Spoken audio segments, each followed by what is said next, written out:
dirigió con éxito los esfuerzos de Westfield para crear medios y plataformas de patrocinio en diversos entornos minoristas y de tránsito. Se unió a Clear Channel Airports como presidente en mayo de 2017 y actualmente dirige todos los aspectos del negocio de CCA, incluidas las funciones de finanzas, operaciones, adquisiciones, ventas y marketing. Clear Channel presenta al publicista que está revolucionando la comunicación en los aeropuertos a nivel mundial, Morten Gotterup.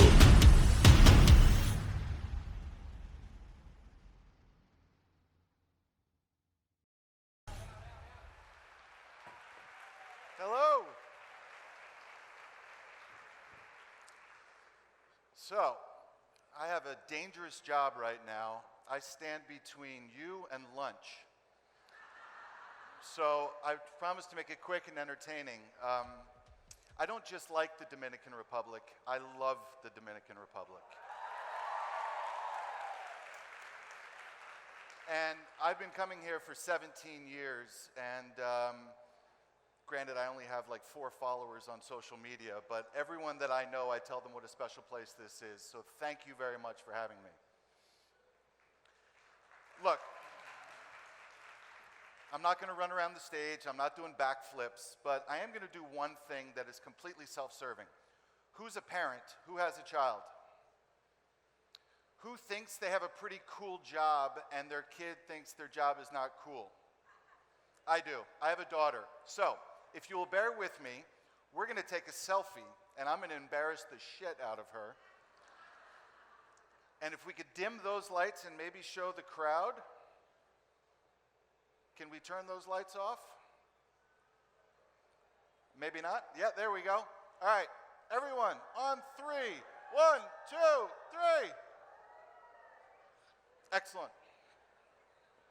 So, what is the future of advertising? I don't have gimmicks. It's you. It's you. What is it that you want? What is it that your brands want? It's a dialogue. So, I believe that a brand's number one job is to connect with consumers. That's it. You want to connect. What better place than airports, right? Airports are a series of hellos and goodbyes. If you're ever having a bad day, go to the international terminal at Santo Domingo and watch people welcoming back their families. I get a little emotional, right? I tears up. If you ever see a military reunion, and there's one that's on the internet about a mother soldier coming back, I rest my case. This is what airport advertising used to look like. And in some airports, it still looks this way. Not bad, right? This is where we are now. These are all digital. And we're investing, we at Clear Channel Airports have invested over $125 million in media assets alone across our airports for you to bring your clients to activate within them. The one on the bottom left is quite exciting. That's Florida-Cana, and they did a beautiful activation inside of our Atlanta airport. But we're here to talk about where we're going. We're going to talk very briefly about things that are, whether it's virtual reality, social connecting, and then I like to call this contextual advertising. Every brand, if IBM Watson advertised in an airport, if IBM Watson advertised saying that your flight got in early 6 minutes because of 160 knot tailwind, it's interesting. What's our role? And all airport media companies. We stand in the middle of the airports and brands. We help you bring brands to life in airports. We're going to talk about how we should be doing that down the road. So where we are, we're the biggest in North America. We have from the tiniest baby airport to the 2 biggest in Chicago and Atlanta by passenger traffic and by flight volume. We love the Caribbean. And we love the Dominican Republic. So we work in the 5 airports here, and we're incredibly proud to do so. I'm going to show you what we do. First, I want to thank our sponsors who are advertisers with us, and these wonderful sponsors here who have made this day possible. But thank you for working with us, and obviously thank you for supporting the media industry. Here's what we do.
Just did Facebook virtual reality and it was awesome.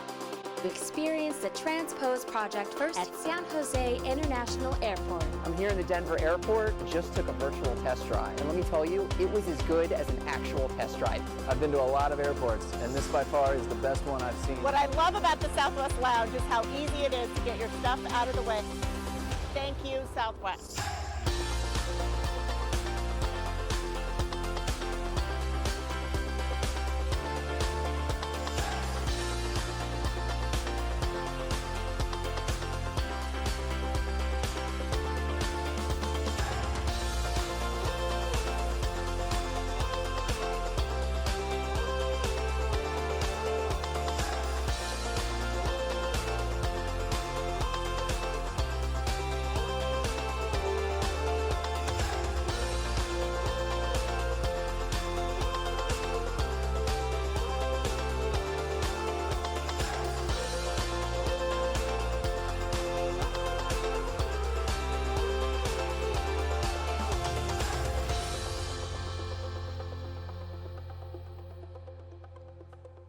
So, a little bit of where we are today, and now where we're going. So the ad on the left, this is for Estee Lauder. The ad on the left is what Estee Lauder would have normally done in an airport, kind of a modest little standee. But what's going on in our space is billions and billions and billions of dollars are being invested in airports. I'm sure you all travel and you see construction everywhere. Why is that?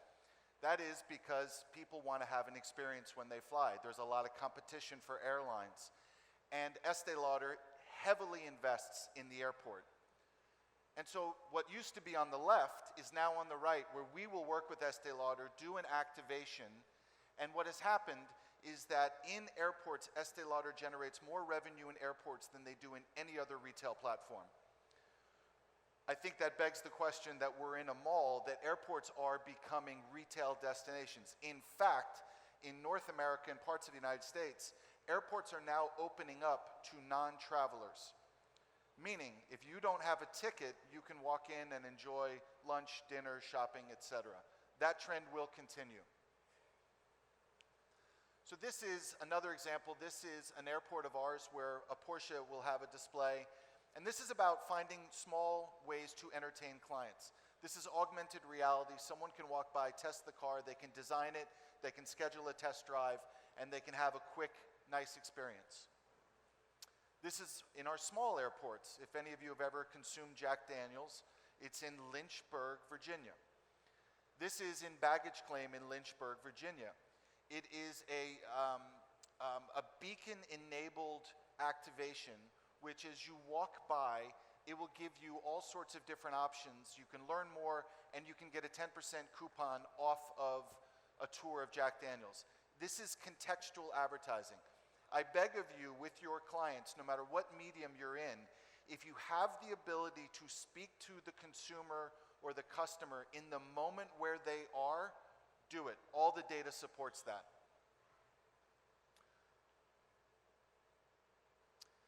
Some interesting things we're doing. We're doing things like health walks, sponsored by healthcare companies. We're working with things that, this is virtual reality and smart glasses where people can wear them and they can learn about various tours within the airport. One particular thing that we're doing inside of our Atlanta airport is offering incentives for people who take the health tour. Another way that's just beyond the basic ad. This is using biometrics and facial recognition. This is very obvious, but this is the woman on the left is being played an ad for Tag Heuer, and the man on the right is being played an ad.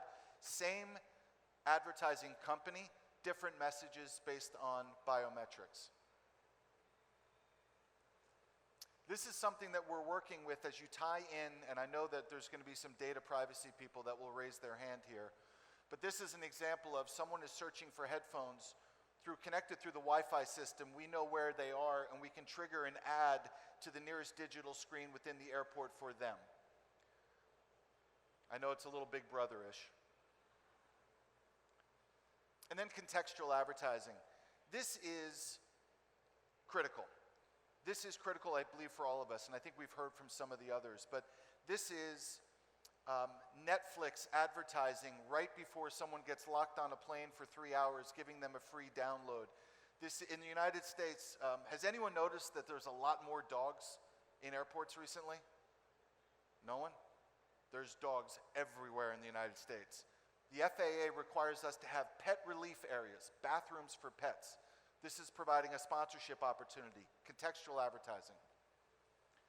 And then finally, before my big announcement, radar. This is something we're very proud of, and this is something that I believe the industry will be heading towards.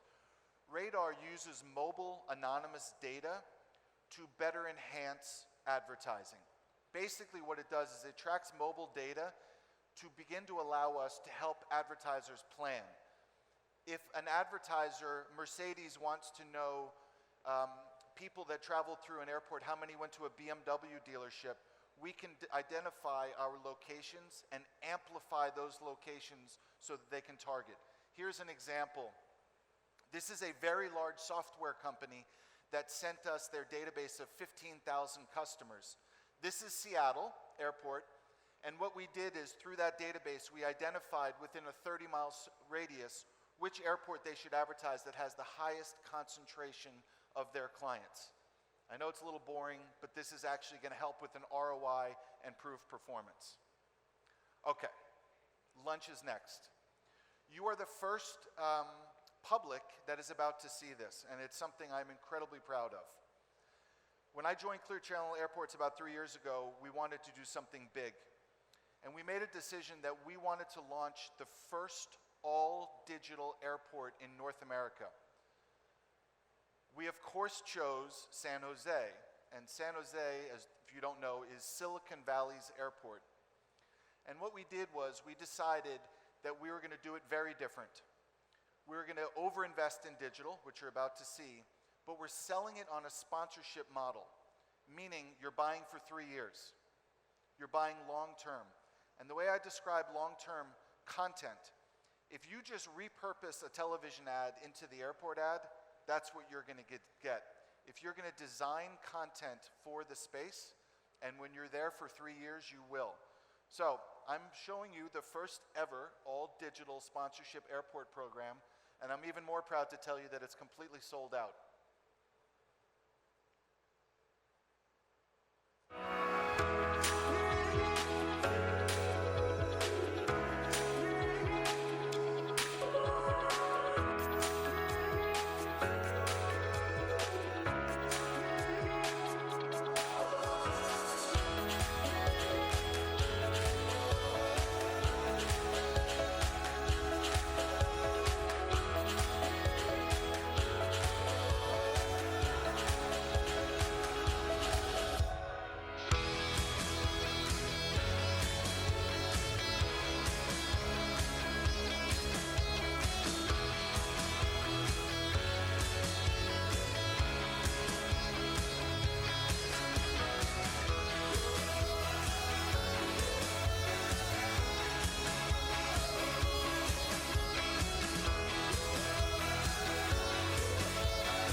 Thank you.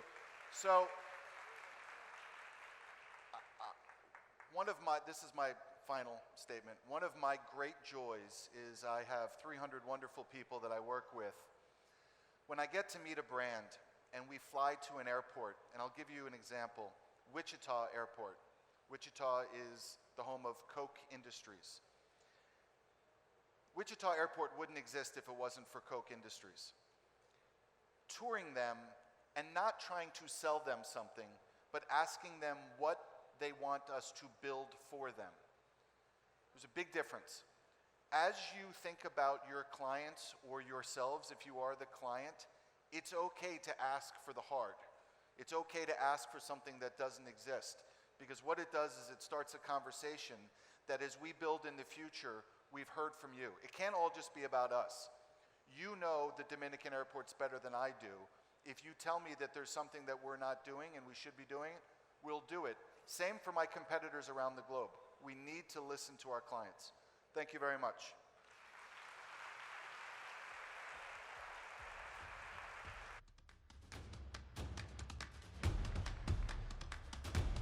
Perfecto, ya estamos de vuelta y voy a llamar a Chris y a Moron a que se acerquen nuevamente al escenario, porque en este momento vamos a empezar con una especie de debate y pedimos a nuestros exponentes, a Morten que regrese y a Chris Robinson, por favor que regresen acá, porque vamos a tener el primer Q&A. Vamos a recibir a quien va a ser el anfitrión del Q&A, es Johnny Matos, que es el Chief Executive Dominican Republic and Caribbean de Omnicom Media Group. Por favor, bienvenido nuestro anfitrión, ¿cómo estás? Bienvenido. Y también a nuestros exponentes. Welcome back, please. Tell them. I'm Welcome sorry, back. I lied. I thought lunch was next. Okay, this is your place. And Chris, we're waiting for you. Hola. ¿Cómo estás? From this side. Welcome back. My pleasure. Please. Recuerden que ustedes, How are you? It's a pleasure. toda How la you doing? colectividad, Great job, man.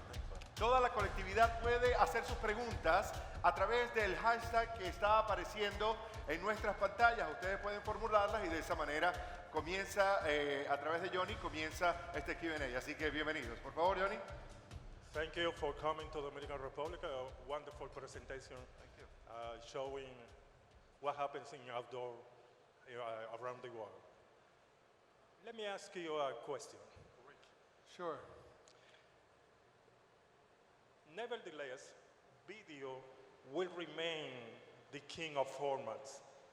Can we say in the near future that in a basic normal way that advertising agency can integrate the content while we're walking down the street?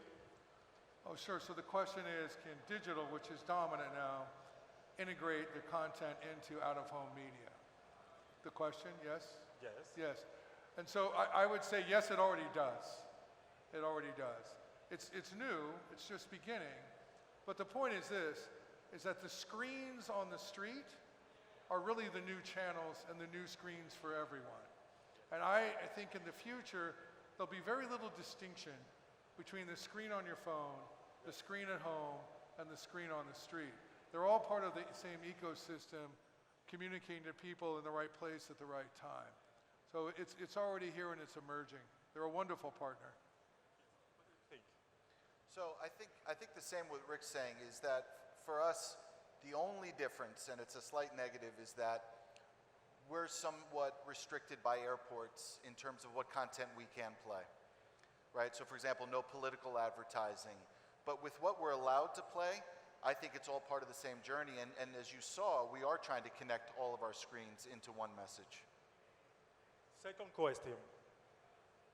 What's the key to combining new technologies with a storyline in an environment such as open space, airport, building, etc., etc.? So that's such a good question. And David's point earlier about people with virtual reality glasses and whatever wearable technology is, it can't just be what's latest and greatest. Sometimes the coolest new technology is not necessarily even technology at all, right? So for us, we have been toying with putting golf simulators in airports. So to begin to entertain people in that way, I think for me there is new technology, but for me it's much more interesting to talk about entertaining of travelers, whatever that might be.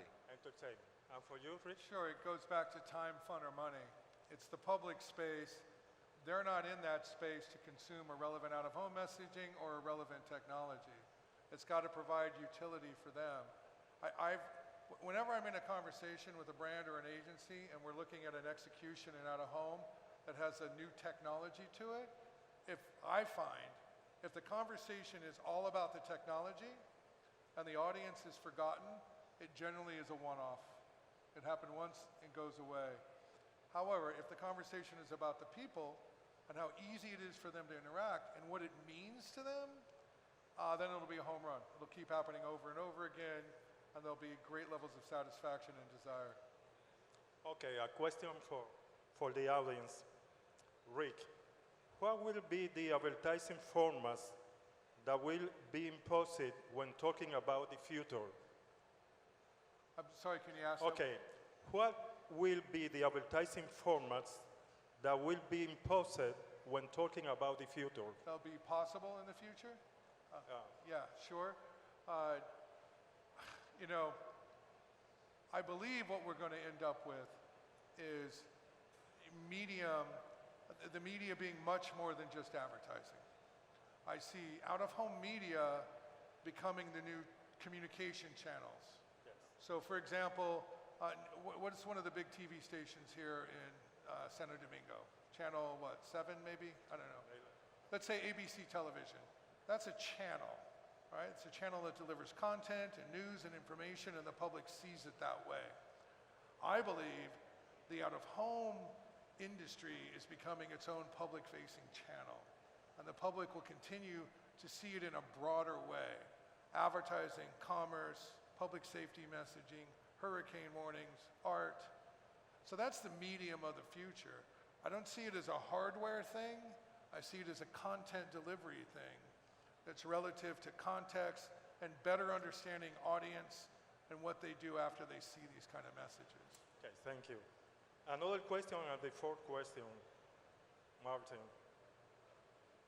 It seems that respect for the environment is a common trend in this threat or opportunity for brands in the tourism sector. So, did you get that? It's hard for me to hear. Yeah. It seems that respect for the environment is a common trend. Is this a threat or opportunity for brands in the tourism sector? So that is such a great question. It really is. So a couple things. So San Jose, Silicon Valley, we're going all digital, which we would all agree is better for the environment from plastic and paper. I think what Rick showed with Coca-Cola doing the advertising, promoting it, cause marketing is something I think we should all take a little bit more seriously. So for example, we represent over 1 billion travelers in our network. And we are no longer, there's a dreaded word in our industry called filler copy. Filler copy is what you put up on a screen when the ad is not sold. I would much rather give that to cause marketing, things that are going to, not political, but things that are going to make a difference in the world. So I see this as a massive opportunity. And last point on this one, I see down the road getting companies to work with us that will sponsor this messaging for the airport audience. Okay, we are running out of time, so thank you so much. Thank you very much for answering the question. Thank you. Thank you. Thank you. Thank you.